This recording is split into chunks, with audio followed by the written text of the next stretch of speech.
selamat datang kembali di channel YouTube Bonapasogit Mengajar. Hai, perkenalkan nama aku Davina. Di acara kali ini aku yang akan memandu nih sharing-sharing kita, ngobrol-ngobrol seru nih bareng narasumber. Keren banget loh narasumber kita pada kali ini. Nah, teman-teman, seperti judulnya nih, yaitu mengenai lulus 3 jalur masuk PTN, kok bisa? Wah, dari dengar judulnya aja pasti kan kita udah pada penasaran nih, gimana caranya narasumber kita ini bisa lulus di 3 jalur masuk perguruan tinggi negeri loh teman-teman. Nah sebelumnya aku mau ngucapin selamat datang juga nih, mungkin ada di sini penonton yang baru aja menonton video-video di channel YouTube Bonapasogit Mengajar. Jadi aku pengen ngenalin ke teman-teman semua dulu nih, Bonapasogit Mengajar itu apa sih? Nah, Bonapasogit Mengajar itu adalah komunitas yang bertujuan dalam hal pengabdian di pedesaan yang sesuai nih dengan namanya yaitu Bonapasogit. Dan Bonapasogit Mengajar ini juga adalah sebagai media untuk membagikan informasi mengenai pendidikan kepada masyarakat di Bonapasogit, khususnya nih buat anak-anak SMA dan juga mahasiswa. Teman-teman juga selain di channel YouTube ini bisa mengunjungi akun-akun Bonapasogit Mengajar lainnya di Instagram, Facebook, Twitter, YouTube, LinkedIn.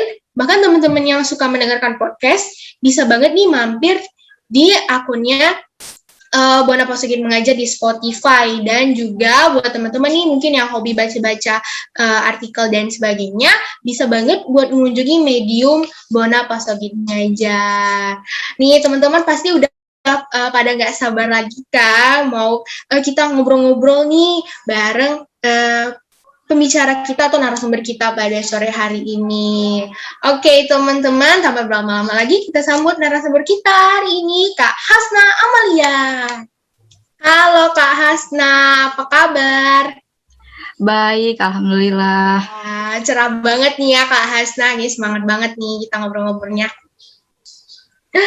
Oke, Kak Hasna sekarang lagi di mana, di Palembang kah?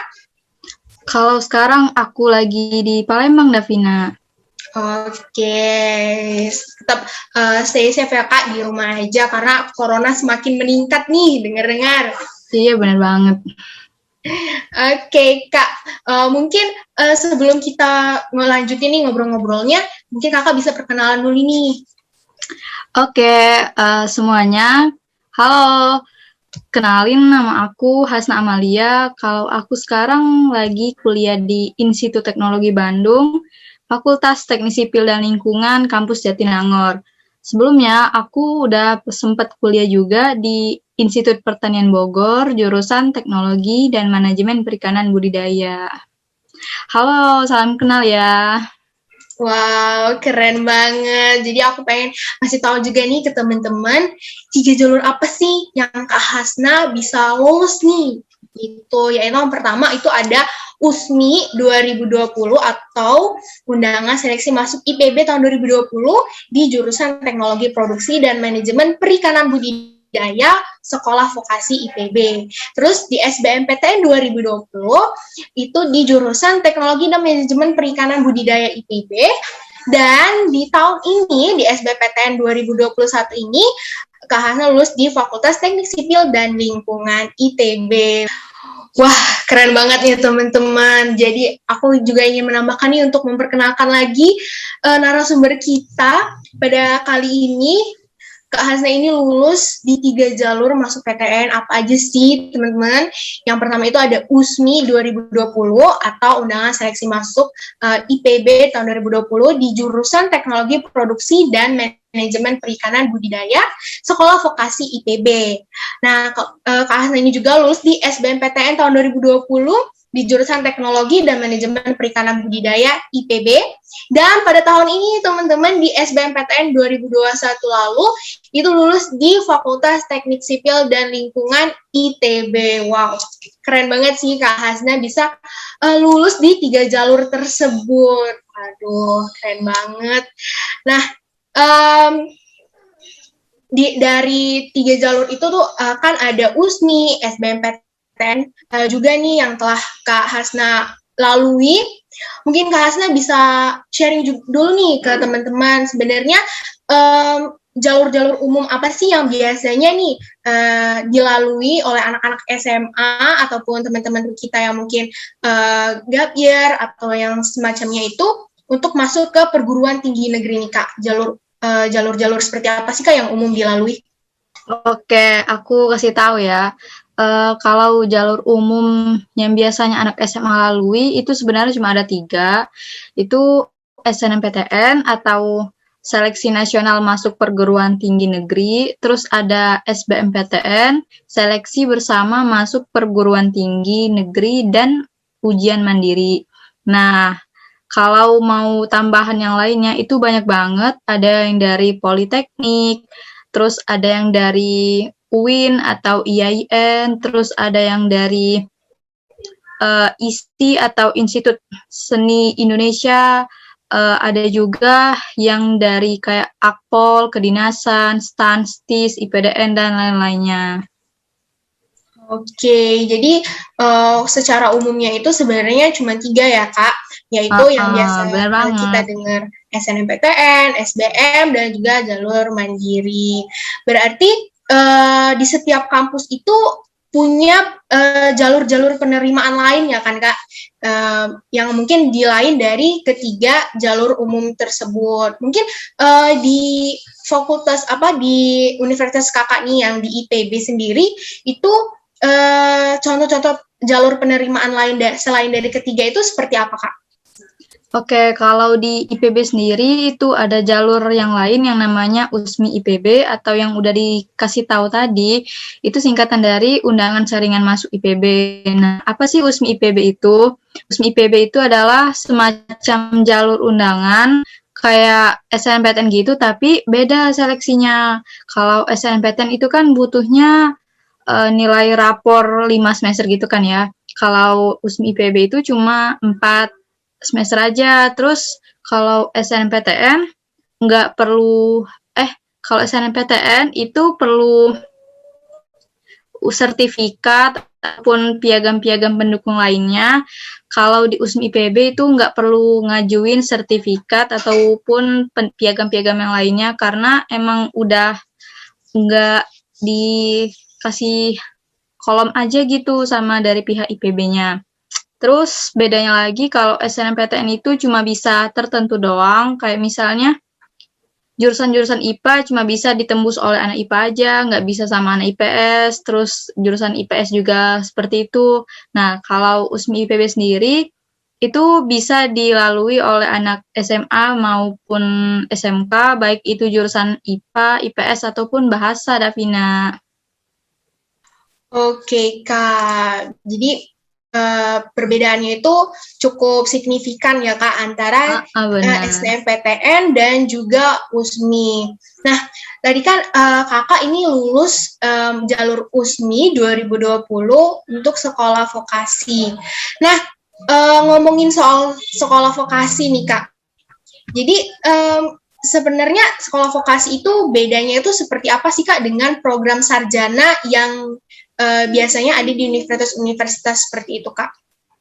Oke, kalau untuk perbedaannya itu ibaratnya kayak SMA sama SMK. Kalau SMA itu tempatnya universitas ataupun politeknik, tapi vokasi itu tempatnya SMK. Jadi anak-anak atau mahasiswa-mahasiswa anak vokasi itu emang udah dididik dari semenjak kuliah. Terus pas udah lulus kuliahnya langsung bisa dapat kerjaan karena mempunyai keahlian yang lebih dalam lagi daripada anak-anak yang di universitas ataupun yang mahasiswa sarjana gitu, Davina. Oke. Nah, kalau untuk fakultas atau jurusannya sendiri itu di sekolah vokasi memang berbedakah dengan program sarjana atau yang diploma seperti itu Kak atau bagaimana? Oke, kalau untuk jurusan sendiri itu emang beda banget kalau untuk sekolah vokasi IPB karena ada jurusan-jurusan tertentu seperti jurusan komunikasi, terus jurusan teknologi produksi dan manajemen ternak, terus ada juga teknologi produksi dan manajemen kopi dan lain sebagainya yang nggak ada di anak-anak sarjana di IPB. Kalau Davina sendiri lebih milih mau masuk vokasi atau sarjana nih? Oke, karena kebetulan aku juga nih teman-teman anak SMA nih, kalau untuk sekarang aku lebih memilih untuk program sarjana nih Kak. Wah, keren itu. Oke, Kak.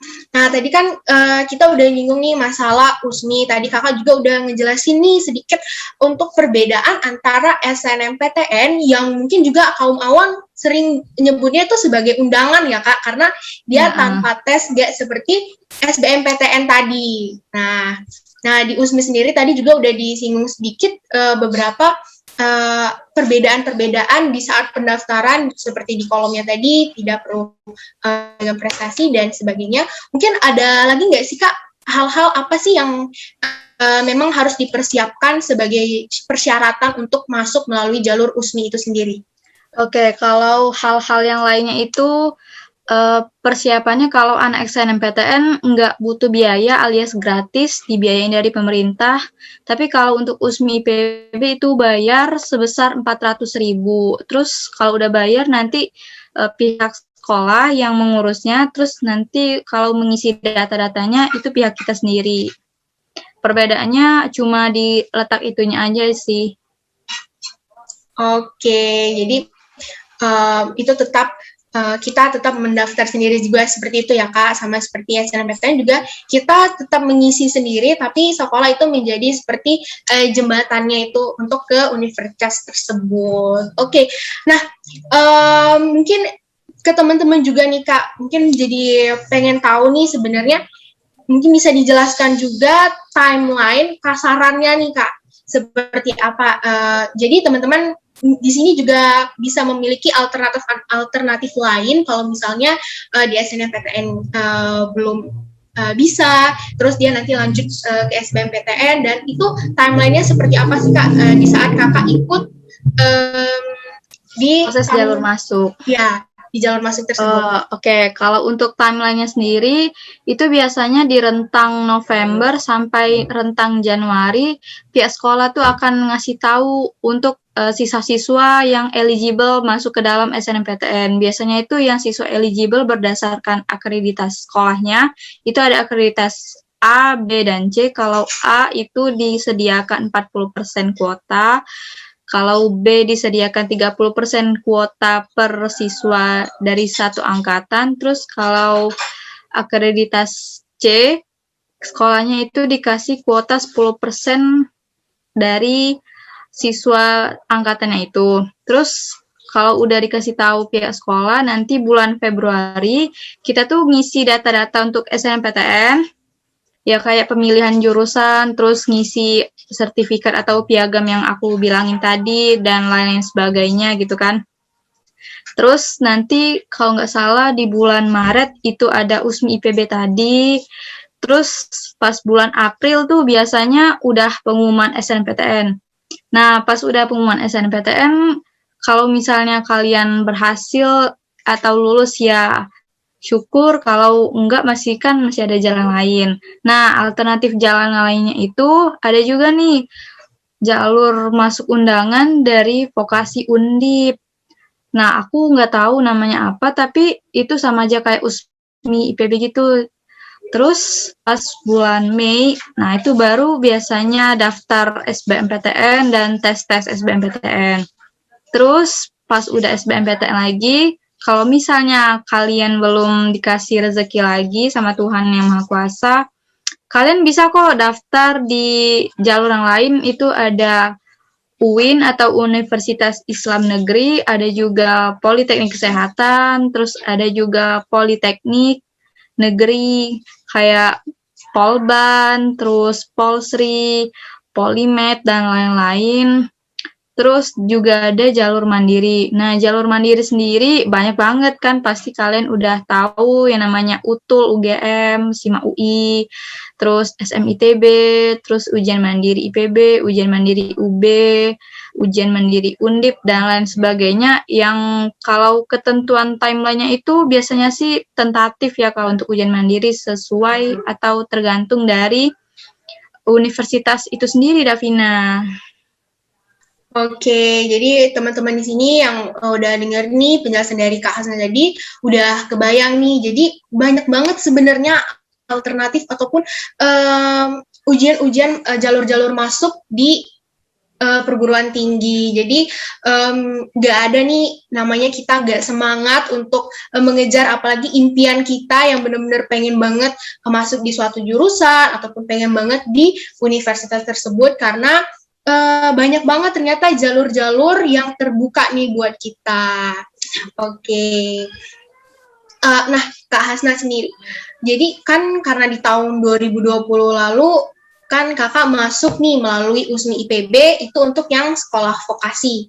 Dan untuk yang di SBMPTN-nya itu kakak untuk program sarjana dengan jurusan yang sama, yaitu di teknologi dan manajemen perikanan budidaya. Apa sih Kak yang membuat kakak itu memutuskan mengambil yang program sarjananya dibanding vokasi? Padahal kan tadi kan yang vokasi itu kita tahu dia lebih ke keahlian, terus juga dia lulusannya itu sering kita dengar itu sudah langsung siap kerja gitu Kak. Oke, kalau untuk ketentuannya itu sendiri, karena aku lebih suka kepada materi daripada praktek langsung, dan juga aku udah terbiasa dari SMA gitu kan background aku. Terus kalau misalnya alasan aku milih jurusan yang sama, itu mungkin karena orang tua aku itu mempunyai prediksi di masa depan bahwa banyak sekali pekerjaan-pekerjaan yang terbuka untuk jurusan perikanan ini, Davina.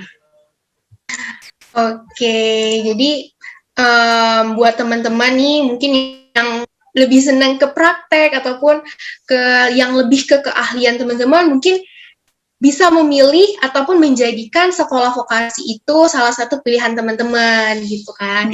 Dan mungkin buat yang lebih senang untuk materi ataupun menelaah teori lebih ke program sarjana itu sendiri.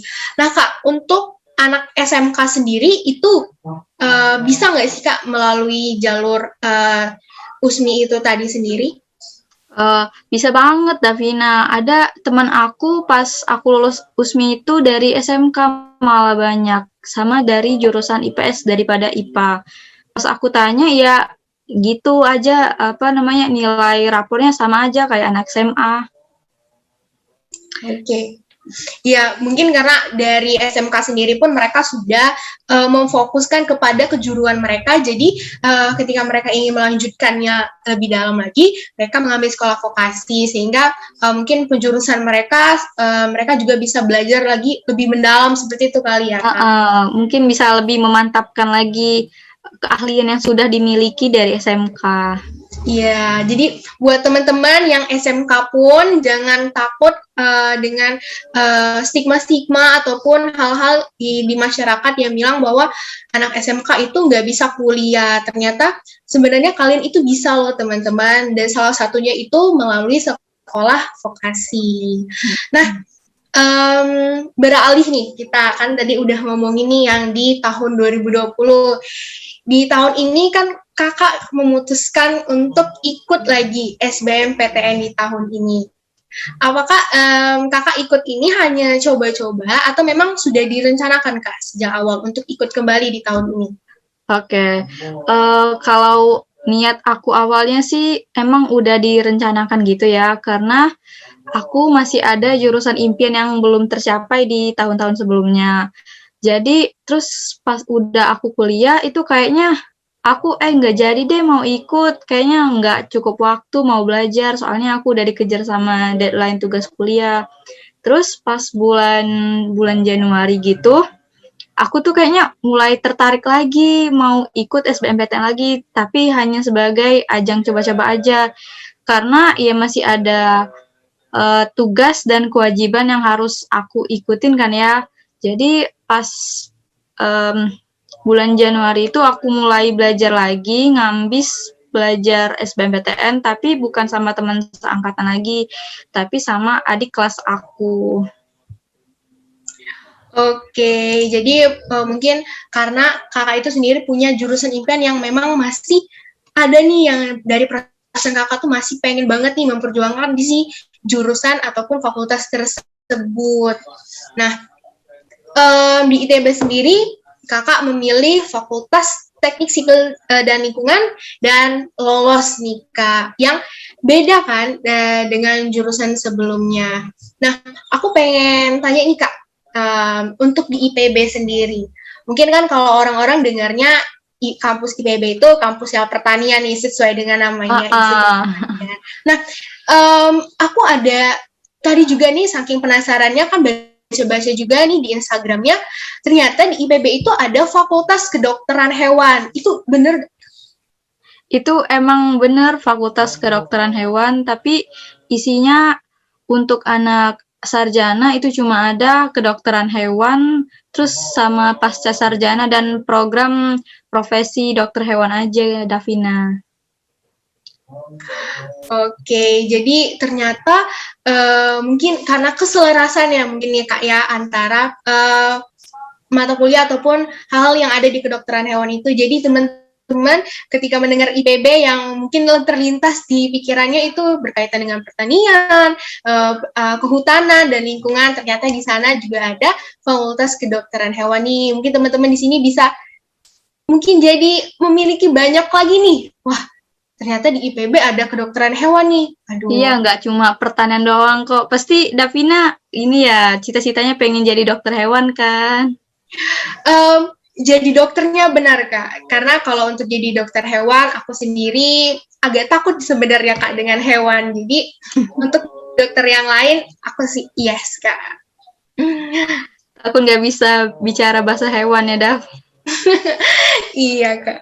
Oke, nah kita tadi udah denger nih teman-teman, gimana sih alasan-alasan ataupun hal-hal yang membuat akhirnya Kak Hasna ini sendiri itu bisa lulus di 3 jalur tersebut. Aku jadi pengen tahu gimana sih persiapan kakak nih saat menghadapi SBMPTN di tahun lalu, bahkan di tahun ini kan kembali lagi ikut SBMPTN. Itu ada perbedaan yang signifikan nggak kak antara SBMPTN yang tahun lalu dengan yang tahun ini?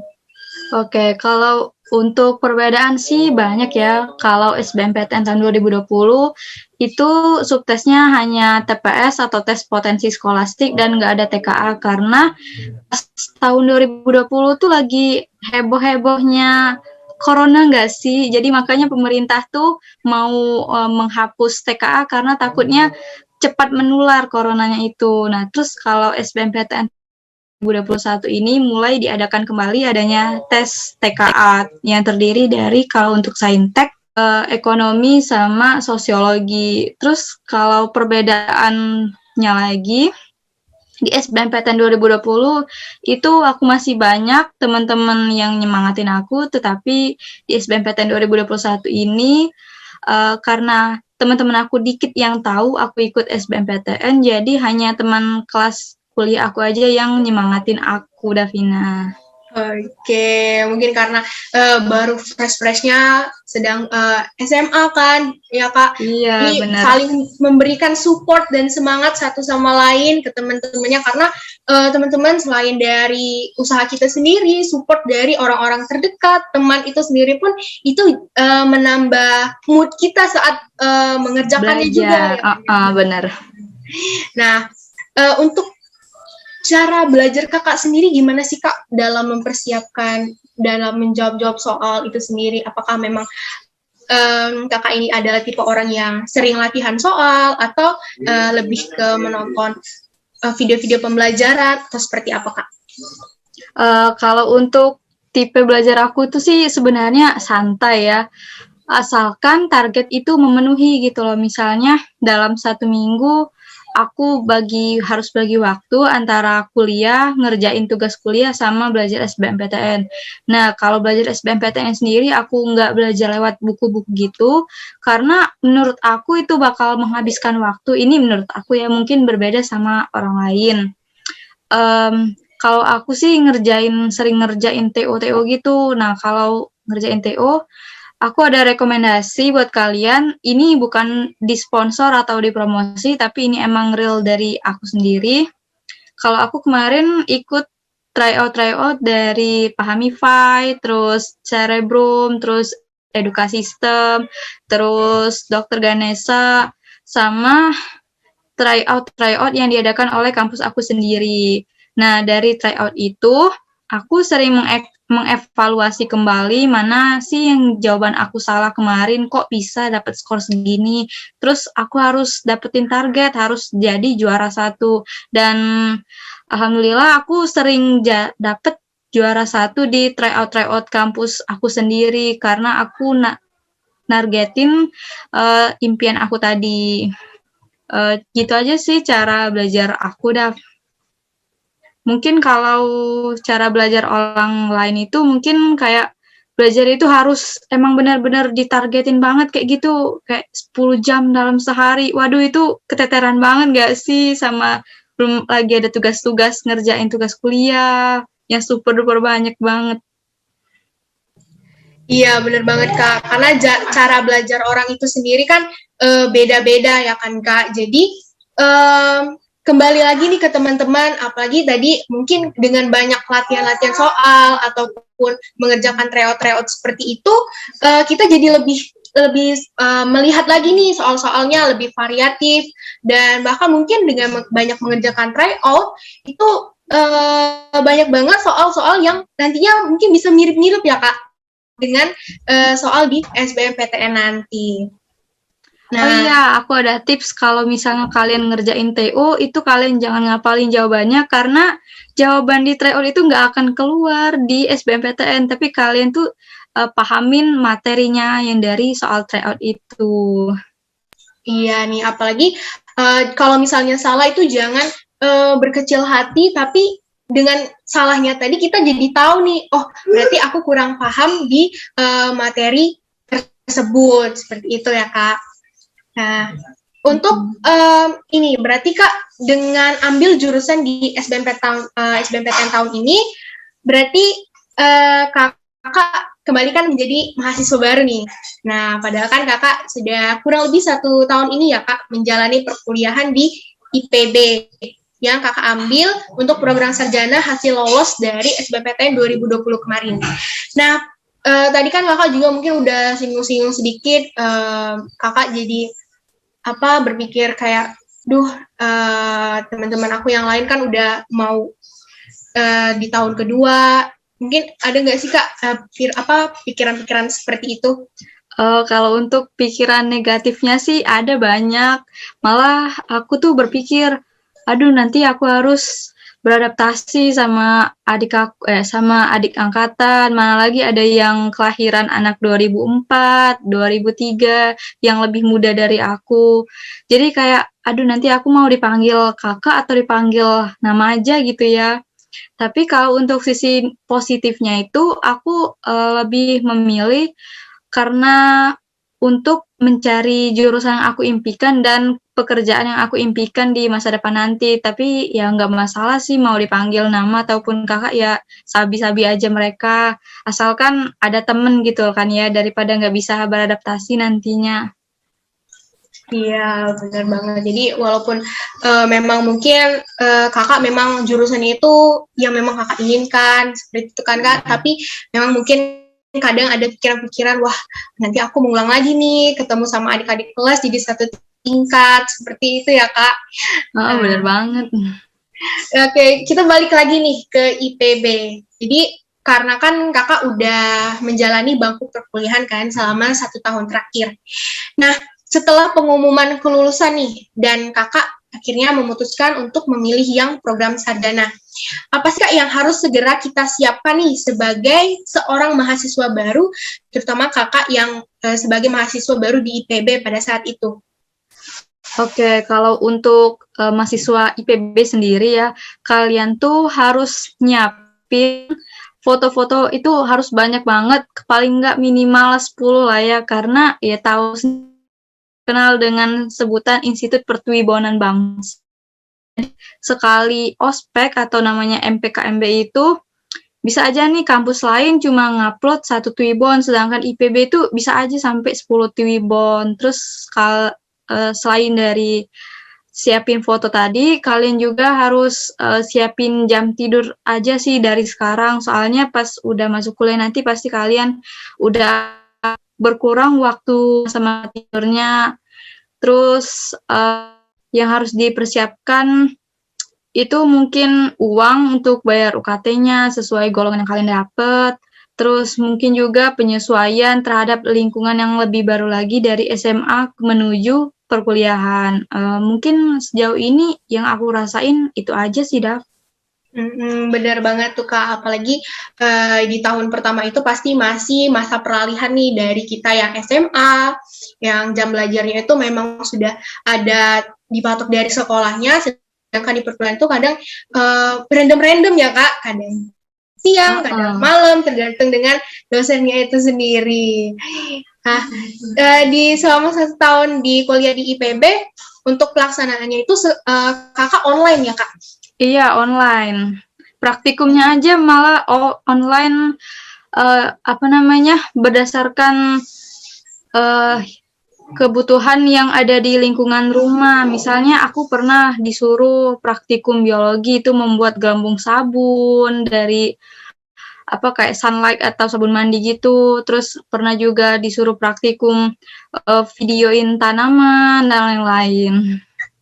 Iya, jadi kita juga lebih banyak mungkin mandiri gitu ya Kak, mencari tahu juga sendiri bagaimana untuk melakukan ataupun melakukan praktikum itu dengan baik. Sama juga sih dengan anak-anak SMA yang mungkin praktikum biologi yang disuruh sama Bapak Ibu gurunya juga sama nih, pasti disuruh nonton YouTube kan? Ya, benar sekali Kak, disuruh nonton YouTube, nanti kita praktekkan juga nih dari hasil YouTube tersebut.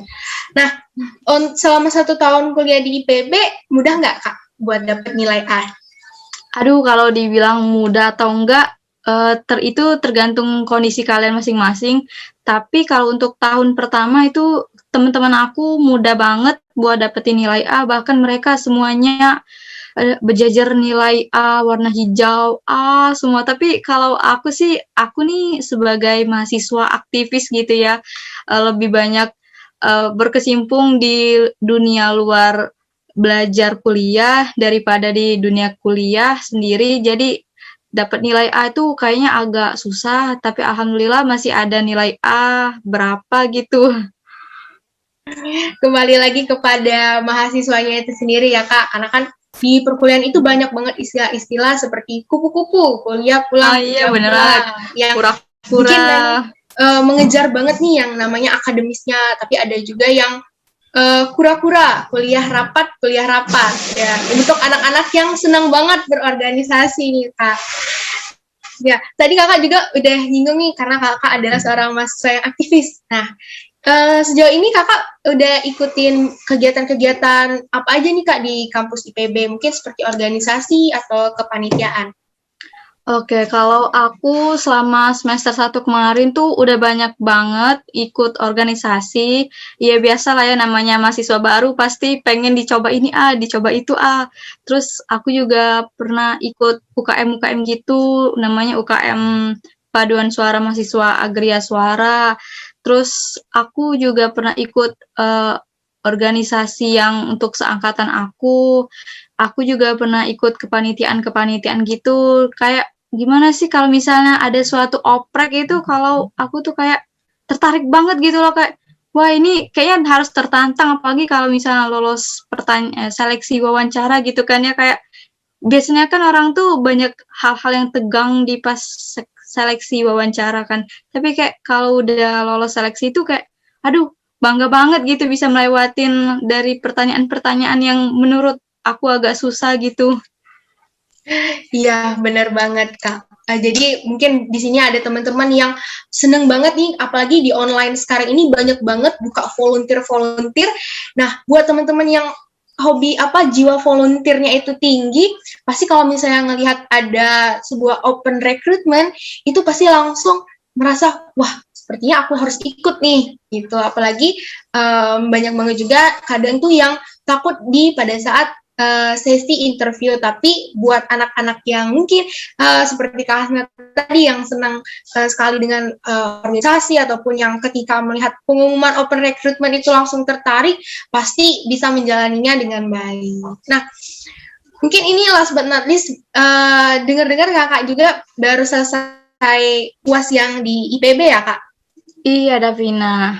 Oke, itu UAS atau UTS-nya itu gimana kak? Untuk selama online gini, apakah diawasi menggunakan Zoom dengan dosennya atau seperti apa kak?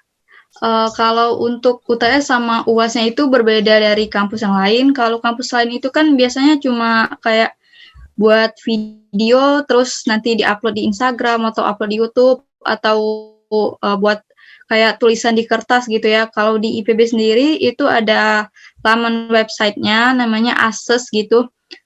Terus kalau untuk nge-Zoom bareng dosen atau enggak, itu tergantung dari jurusan masing-masing. Ada jurusan, misalnya jurusan biologi nih harus nge-Zoom sama dosen, tapi jurusan yang lain enggak nge-Zoom. Itu tergantung dari dosennya sendiri, Davina. Terus kalau untuk tingkat kecurangan sih ya gitulah ya, namanya juga online pasti agak-agak gimana gitu, agak mudah gitu. Pasti anak SMA juga pernah ngerasakan. Iya benar banget, karena di SMA juga nih hampir mirip-mirip dengan yang di perkuliahan ternyata. Ada guru yang mungkin saat ujian itu diawasi benar-benar anak muridnya melalui Zoom, ada juga yang melihat aja nih kejujuran dari murid-muridnya itu sendiri dalam mengerjakan soal-soal tersebut. Nah, mungkin sebelum kita menutup nih sharing kita, aku mau tahu dong pendapat kakak nih, dan mungkin kakak juga ada pesan buat teman-teman seperjuangan yang setelah lulus SMA belum berkesempatan masuk untuk kuliah, Kak. Kalau untuk pesan aku itu banyak banget, pasti juga dari mewakili teman-teman seangkatan aku untuk yang belum berkesempatan mengikuti kuliah. Kalau anak gap year, saran aku jangan terlalu dihabiskan dunianya untuk mengambil belajar target SBMPTN. Aku tahu perasaan kalian pasti itu kayak deep banget, nggak keterima SBMPTN ataupun nggak keterima jalur mandiri. Tapi percayalah dengan kata-kata yang pernah dibilang sama orang-orang gitu, kalau Tuhan itu nggak pernah tidur, Tuhan itu pasti tahu banget apa yang kamu butuhin, bukan apa yang kamu inginin.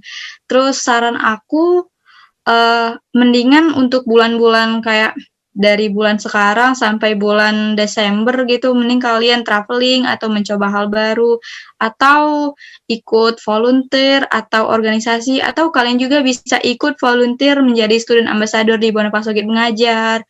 Terus pas nanti bulan Januari sampai bulan Maret, kalian baru bisa mengambil kembali bersama teman-teman yang lain. Terus kalau saran aku untuk anak-anak SMA yang menuju perkuliahan, kalian jangan terlalu lengah terhadap kata-kata SNMPTN, karena SNMPTN itu jujur aja itu ajang coba-coba alias ajang apa sih, hoki-hokian gitu ya. Karena nggak semuanya itu bisa keterima SNPTN. Takutnya nanti kalian pernah kayak aku, terlalu berharap di SNPTN, pas nggak keterima malah jadi kecewa yang berat. Jadi kalian tuh mendingan belajar aja, dicicil, tapi jangan benar-benar digarap semuanya langsung, karena kalian juga mungkin masih ada beberapa pelajaran atau beberapa materi yang belum kalian kuasai, jadi kalian mulai cicil aja gitu. Terus kalian harus saling support sesama satu kelas ataupun satu angkatan, karena siapa lagi yang bisa mensupport kalian kalau bukan teman kalian sendiri. Terus saran aku kalau untuk masalah bimbel-bimbel kayak gitu, mending kalau kalian ada uang berlebih atau uang orang tua kalian berlebih, mending kalian ikut bimbel aja daripada kalian menggabut di rumah, nonton TikTok, main game, nggak jelas gitu, mending kalian bimbel aja. Tapi kalau kalian misalnya agak kurang mampu, mending kalian belajar sendiri, itu masih banyak kok anak-anak orang luar di luar sana yang belajar mandiri itu bisa lolos SBMPTN 2021 ini ya. Semoga aja kalian keterima SBMPTN di jurusan yang kalian impikan, baik itu di jurusan pertama ataupun jurusan kedua. Terus untuk pemilihan jurusan, saran aku sih kalian harus mengikuti kata hati, jangan mengikuti omongan teman, jangan terlalu mengikuti omongan orang tua, karena yang menjalankan perkuliahan selama 3,5 tahun ataupun 4 tahun ataupun 5 tahun itu diri kalian sendiri, bukan orang lain. Mungkin itu aja sih dari aku, pesan yang ingin disampaikan untuk anak-anak yang sedang berjuang, Davina. Oke, dari Kak Hasna udah lengkap banget. Selain buat teman-teman kita yang belum berkesempatan, apalagi pesan juga tadi buat anak-anak yang sekarang SMA nih, yang kelas 12, yang sedang sibuk-sibuknya mungkin nih mencari bimbel ataupun sedang-sedang belajar, mengerjakan ikut banyak tryout itu berguna banget. Jadi usaha tidak akan mengkhianati hasil teman-teman itu sendiri. Pilihlah jurusan yang emang benar-benar sesuai dengan minat teman-teman sendiri. Jangan karena ikut-ikutan teman ataupun karena wah dia ikut dia masuk jurusan itu kayaknya keren nih. Tapi teman-teman takutnya nanti di perkuliahan gak sanggup ataupun ternyata tidak selaras. Jadi mulai dari sekarang, walaupun sudah di tahun terakhir SMA, kita harus sama-sama mikirin pastinya kita mau di mana dan seperti apa. Banyak-banyak latihan soal, seperti yang Kak Hasna tadi, ikut tryout, itu juga sangat membantu teman-teman. Walaupun teman-teman ada yang kurang berkecukupan, tapi dengan teman-teman rajin untuk mengulas-ngulas materi ataupun melatih banyak soal lagi, teman-teman yakin dan semangat terus dalam menjalankannya, pasti teman-teman mampu dan pastinya lolos nih di SBMPTN di tahun 2022. Amin.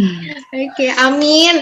Terima kasih banyak Kak Hasna atas bincang-bincangnya, seru banget kita bahas-bahas seputar SBMPTN, seputar perkuliahan, IPB, dan jalur-jalur masuk kakak tadi. Jadi teman-teman di sini juga pada tahu nih di IPB ternyata ada jalur USMI untuk sekolah vokasi dan SBMPTN tadi. Terima kasih Kak Hasna. Iya, sama-sama Davina. Oh iya, kalau misalnya kalian ada pertanyaan-pertanyaan, kalian bisa tulis aja di kolom chat, nanti aku balasnya lewat Instagram @bonapasogit_mengajar.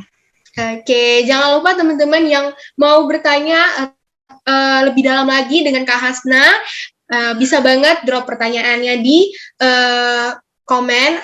Jadi teman-teman nanti pertanyaan-pertanyaan teman-teman akan dibantu jawab melalui Instagram @bonapasogit_mengajar. Oke, terima kasih Kak Hasna atas bincang-bincangnya sore hari ini.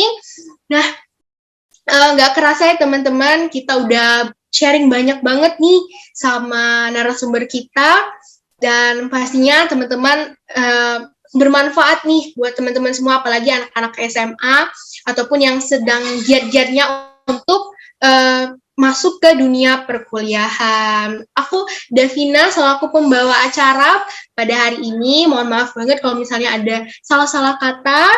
Tetap semangat buat kita pejuang dunia perkuliahan, anak SMA maupun yang belum berkesempatan untuk kuliah. Tetap semangat teman-teman semua. Bye. Dadah. Tetap semangat ya.